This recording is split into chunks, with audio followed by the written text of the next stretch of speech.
जय हिंद दोस्तों। तो चलिए आज हम बात करने वाले हैं जीओसी के बारे में, है ना। जीओसी एक महत्वपूर्ण टॉपिक है आपके ऑर्गेनिक केमिस्ट्री के लिए, बहुत ज्यादा इंपॉर्टेंट टॉपिक है ये। अगर आपको जीओसी नहीं पता है तो आगे का ऑर्गेनिक केमिस्ट्री समझने में आपको बहुत मुश्किल हो सकती है, क्योंकि आपके जितने भी ऑर्गेनिक में रिएक्शंस होने वाले हैं, ऑर्गेनिक की जो बेसिक प्रॉपर्टीज होने वाली, उसको आपको समझने के लिए जीओसी समझना होगा। जीओसी का फुल फॉर्म आपको पता ही होगा, जनरल ऑर्गेनिक केमिस्ट्री होता है।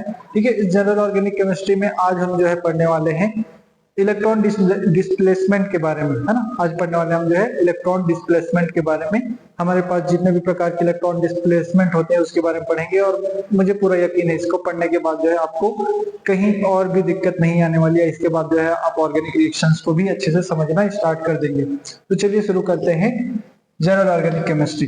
ठीक है, पहले हम बात कर लेते हैं इलेक्ट्रोनेगेटिविटी। ठीक है, फर्स्ट हम बात कर लेते हैं इलेक्ट्रोनेगेटिविटी की। क्यों? क्योंकि इलेक्ट्रोनेगेटिविटी समझे बिना आगे आप जो है थोड़ा मुश्किल हो सकता है आपको। तो पहले बात कर लेते हैं इलेक्ट्रोनेगेटिविटी। वैसे आपने पीरियोडिसिटी में इसके बारे में पढ़ा होगा, लेकिन फिर भी एक बार इसके बारे में डिस्कस कर लेते हैं कि इलेक्ट्रोनेगेटिविटी एक्चुअल में होता क्या है। ठीक है, इलेक्ट्रोनेगेटिविटी कुछ नहीं होता सर, वो होता है कोई भी बॉन्ड है उसमें से जो इलेक्ट्रॉन है उसको अपनी तरफ अट्रैक्ट करने की जो उसकी टेंडेंसी होती है किसी भी एटम की, उसको बोलते हैं उसकी इलेक्ट्रोनेगेटिविटी। ठीक है, जैसे कि मैं बोल रहा हूं कि मेरे पास जो एटम है, जैसे कि मैं बोल रहा हूं कि मेरे पास एक मॉलिक्यूल है जिसमें एक H और एक Cl है। अब इसमें ये क्या होगा कि कोई भी जिसमें से, जैसे कि यहाँ पास क्लोरीन है, इसकी इलेक्ट्रोनेगेटिविटी हाई है। ठीक है, इसकी इलेक्ट्रोनेगेटिविटी हाई है, तो इसकी टेंडेंसी होगी कि इस बॉन्ड में जो दो इलेक्ट्रॉन है उसको अपनी तरफ अट्रैक्ट करे, अपनी तरफ पुल करने लगता है, और इसकी इसी टेंडेंसी को ही अपन बोलते हैं इलेक्ट्रोनेगेटिविटी। क्या बोलते हैं? इलेक्ट्रोनेगेटिविटी बोलते हैं। ठीक है, इसको जो है काई से रिप्रेजेंट किया जाता है, काई से रिप्रेजेंट किया जाता है, लेकिन मैं इसको शॉर्ट फॉर्म में EN लिखूंगा, तो इसको आप थोड़ा ध्यान रखिएगा। ठीक, तो एबिलिटी, यही जो हमने यहाँ पर लिखा हुआ है, ability of atom to attract electrons towards itself called electronegativity. ठीक है, मैंने यहाँ कुछ इंपॉर्टेंस जो है इलेक्ट्रोनेगेटिविटीज की वैल्यूज आपको लिख कर दी हुई है, जो कि आपको जनरली यूज होती है ऑर्गेनिक केमिस्ट्री में। ठीक है, जैसे हमारे पास पहले हमारे पास फर्स्ट है हमारे पास, जैसे की बात कर लेते हैं फ्लोरीन की। फर्स्ट फ्लोरीन जो है हाईएस्ट इलेक्ट्रोनेगेटिव एटम होता है, हाईएस्ट इलेक्ट्रोनेगेटिव एटम होता है। हमारे पीरियोडिक टेबल में हाईएस्ट इलेक्ट्रोनेगेटिव एटम कौन होता है? फ्लोरीन होता है, और इसकी इलेक्ट्रोनेगेटिविटी होती है 4.0। कितना? 4.0 इसकी इलेक्ट्रोनेगेटिविटी होती है। नेक्स्ट हमारे पास जो है ऑक्सीजन आता है, और इसकी जो है अप्रोक्स जो है ये जो है आपको 3.5 या फिर 3.4 के आसपास देखने को मिलती है। ठीक है, उसके बाद हमारे पास नाइट्रोजन आता है जिसका 3.0, कार्बन 2.5, बोरॉन 1.8, और बाकी ऐसे आप देख सकते हैं। यहाँ पास हाइड्रोजन इंपॉर्टेंट होता है आपका 2.2, यहाँ कार्बन, नाइट्रोजन, ऑक्सीजन, इधर क्लोरीन, ब्रोमीन, ये सारे जो है बहुत ज्यादा इंपॉर्टेंट है इलेक्ट्रोनेगेटिविटी। इसके बारे में आपको बहुत ज्यादा जानकारी होना चाहिए, मतलब इसके बारे में आपको ये सारी वैल्यूज पता होनी चाहिए, तभी आपको जो है रिएक्शंस जो आगे चलकर ऑर्गेनिक केमिस्ट्री आप पढ़ने वाले हैं वो आपको समझ आएगा। ठीक है, इसको याद करने के लिए अपन एक ट्रिक लगाते हैं कि आपको फ्लोरीन का याद रखना है 4.0।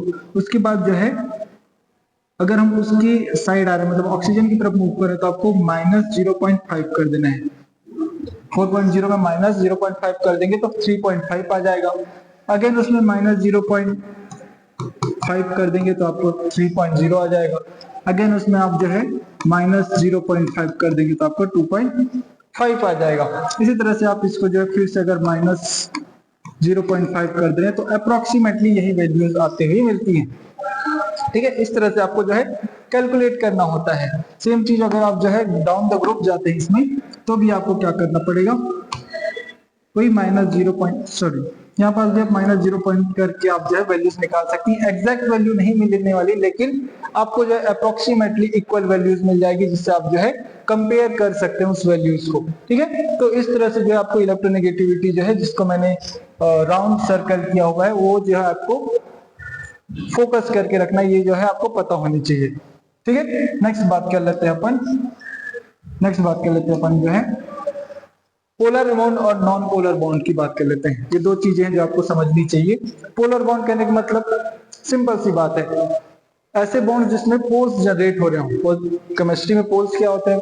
केमिस्ट्री में पोल्स कहने का मतलब होता है negative charge and positive charge, है ना। अगर जैसे कि मैं यहाँ पर से एक एग्जांपल की बात कर रहा हूँ, HCl की, अभी मैंने बोला कि क्लोरीन की जो इलेक्ट्रोनेगेटिविटी होती है 3.2 होता है, हाइड्रोजन का होता है 2.2 होता है। इसकी इलेक्ट्रोनेगेटिविटी ज्यादा, इलेक्ट्रॉन्स को जो है अपनी तरफ पुल करेगा, इलेक्ट्रॉन्स को अपनी तरफ पुल कर लेगा। अब इलेक्ट्रॉन्स उसके तरफ जा रहे हैं, इलेक्ट्रॉन क्या है? नेगेटिव चार्ज पार्टिकल है। अगर ये इलेक्ट्रॉन नेगेटिव चार्ज पार्टिकल है और वो क्लोरीन की तरफ मूव कर रहा है, तो क्लोरीन पे भी क्या हो जाएगा? हल्का सा नेगेटिव चार्ज, थोड़ा सा क्या आ जाएगा? नेगेटिव चार्ज, जिसको हम जो है स्लाइटली नेगेटिव चार्ज बोलते हैं। ये जो डेल्टा है, ये जो है आपको स्लाइट कहने का मतलब हिंदी में इसी को आप जो है आंशिक बोलते हैं, ठीक है, उसको बताता है। कहने का मतलब ये जो है आपको लेस वैल्यूज को रिप्रेजेंट करने के लिए आपको जो है यूज किया जाता है। इस पे जो है इलेक्ट्रॉन्स जो कंप्लीटली क्लोरीन पे नहीं मूव हो रहे हैं, वो थोड़ी सी उसके साइड चली जा रही है, इस कारण से उसको जो है हम डेल्टा माइनस या स्लाइट नेगेटिव चार्ज जनरेट होता है उस पे।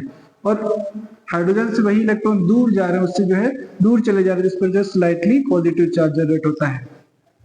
तो इस तरह से जो है HCl का जो मॉलिक्यूल है उस पे जो है स्लाइटली पॉजिटिव और स्लाइटली नेगेटिव चार्ज जनरेट हो रहा है। तो इस तरह के जो बॉन्ड होते हैं, इस तरह के जो बॉन्ड होते हैं, उसी को अपन बोलते हैं क्या?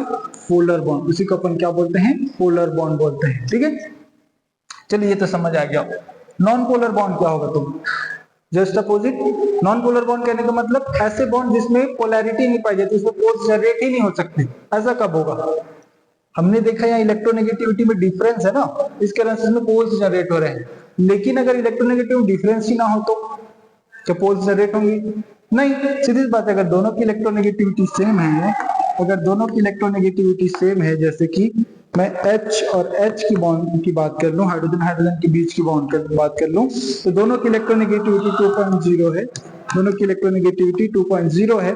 तो इस कारण से जो है इसमें जो है बॉन्ड की जो पोलैरिटी है वो बिल्कुल भी नहीं होगी, इसमें जो है बॉन्ड जो है बिल्कुल भी पोलर नहीं होने वाले हैं, ठीक है। तो इस तरह से जो है इस तरह के जो बॉन्ड होते हैं, इसमें जो इलेक्ट्रॉन्स है वो एग्जैक्टली बीच में इक्वली जो है बीच में प्रेजेंट होते हैं, ठीक है। तो इस तरह के जो बॉन्ड्स होते हैं उसको नॉन पोलर बॉन्ड्स कहा जाता है। इस तरह के बॉन्ड्स को हम जो है नॉन पोलर बॉन्ड्स कहते हैं।